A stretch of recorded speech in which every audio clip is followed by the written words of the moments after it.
Hello, here we are. This is the video that will replace class time on Friday, January 13th, and to help with factoring. So we have talked about factoring these types of problems. We have x squared minus y squared. That is a perfect, what is that called? Difference of two squares. So that's a D. We call that a D in our book. D for difference of two squares because the minus sign means difference, okay? And we have two squares, and the difference of two squares is x plus y times x minus y. And then we have this type of trinomial because there's three terms, and this is called a perfect square trinomial, and it is equal to x plus y squared. This is also a perfect square trinomial with a minus sign right here. It's x minus y squared. So those are the patterns that we have done up to this point. And those are patterns that are pretty easy to spot. We talked about them in our class and we worked on those. And so I think you guys know those pretty well. But there are also some other trinomials that you can factor that do not have patterns. And that's what we're working on today. In our book, we are using this book, and this is called School of Tomorrow, and it's a really cool kind of a self-teaching type book. And so you have all of the explanation in the book, but I am also here to help you as well. And if you would like to review these concepts, just go through the explanation section and read it out loud. Read it to your mom, your dad, the dog, the cat. Read it to your stuffed animals. Just read it out loud, and that will help you to kind of be able to process what they're doing in the explanation. We've done quite a bit of this in class, but I understand that this section, it says to factor trinomials in which the coefficients of the first terms are greater than 1. Okay, so we have factored terms that have like a squared or x squared at the beginning. These have a number greater than 1. So I'm going to do page 32, number 7. And that is 4x squared plus 4x 4x squared plus 15x plus 14. Now, we talked about trial and error. Sometimes you have to use trial and error for these. You have to kind of make a educated guess and then test it and see if you come up with the right answer. Now, we talked about how there could be many possibilities depending on how many factors you have in the first and last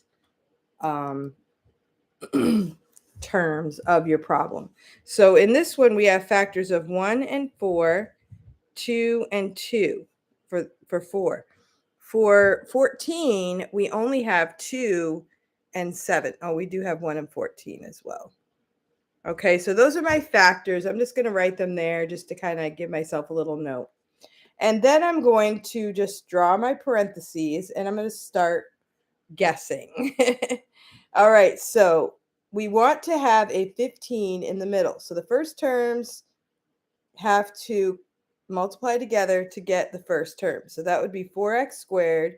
And then let's see, if I do a 2 and a 7, I get 14, the outer 14, the inner is 4. So 14 and 4 would be 18, not 15. So I could switch those. I could put the 7 here and the 2 here. 2 times 2 is 4, 14. Again, that's going to be 18. So that's not going to work. So I have to kind of play with these numbers until I get a 15 for my middle term. So let's see. What if I try 4 and 1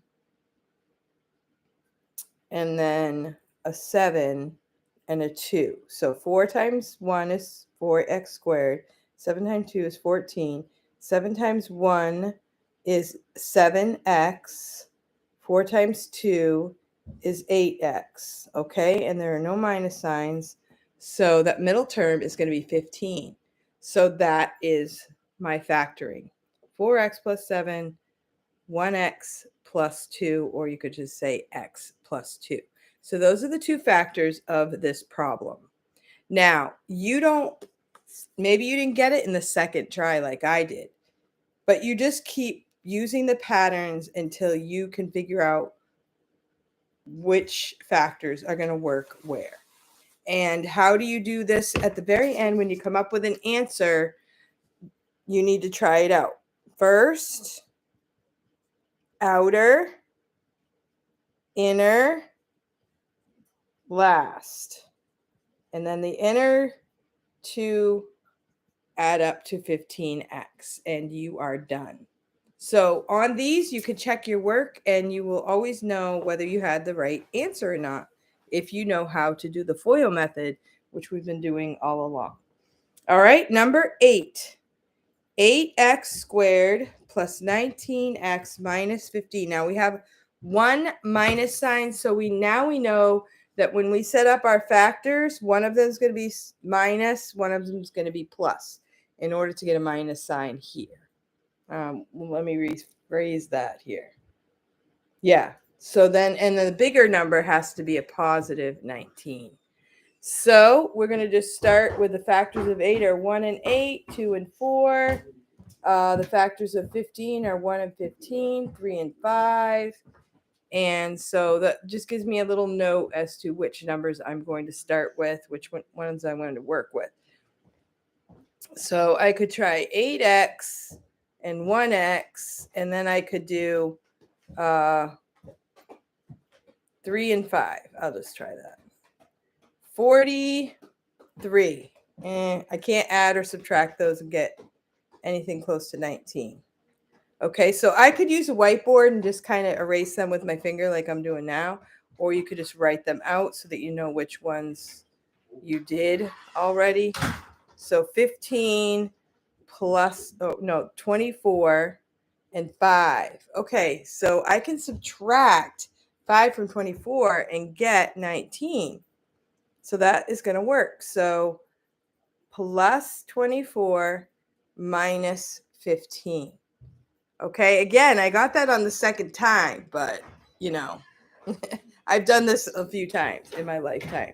So if you don't get them on the first time, you can just write out 8x, x, and you just keep making, writing them out. You could do 1 and 15, 15 and 1, 3 and 5, 5 and 3. You could keep changing just the second one until you just keep working and trying to get that middle term to equal this term. Then you also have to make sure that your minus signs will work. So here I'm going to do it out. 8x squared.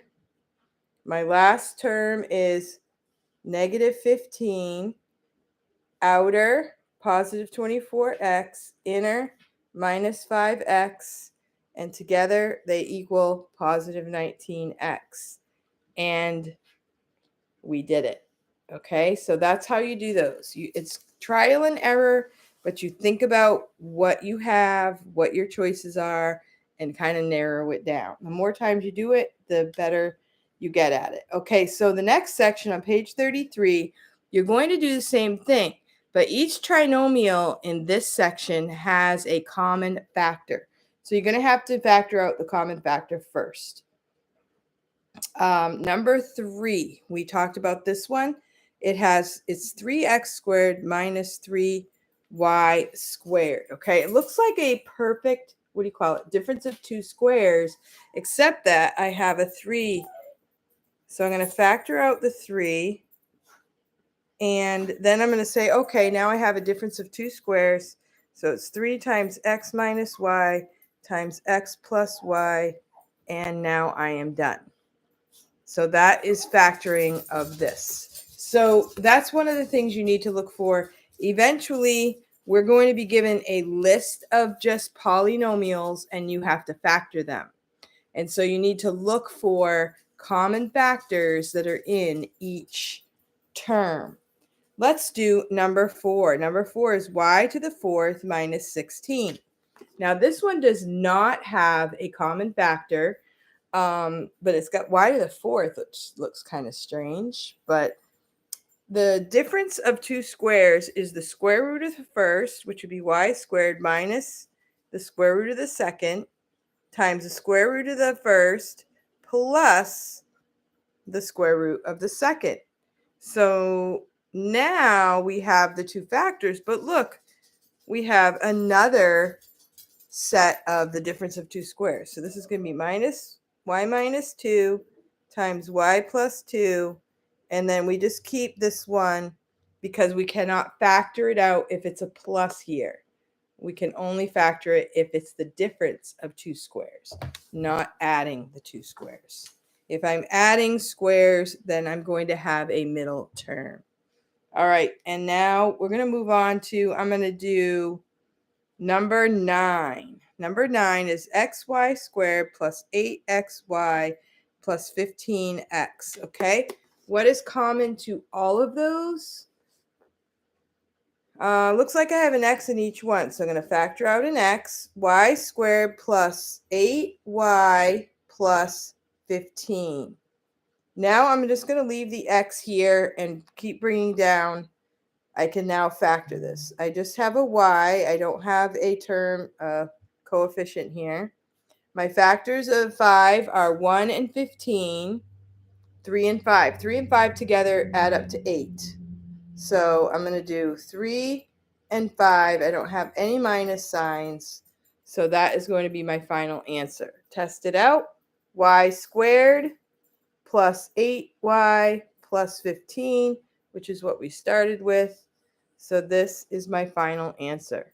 So on page 33, you are going to be just factoring them.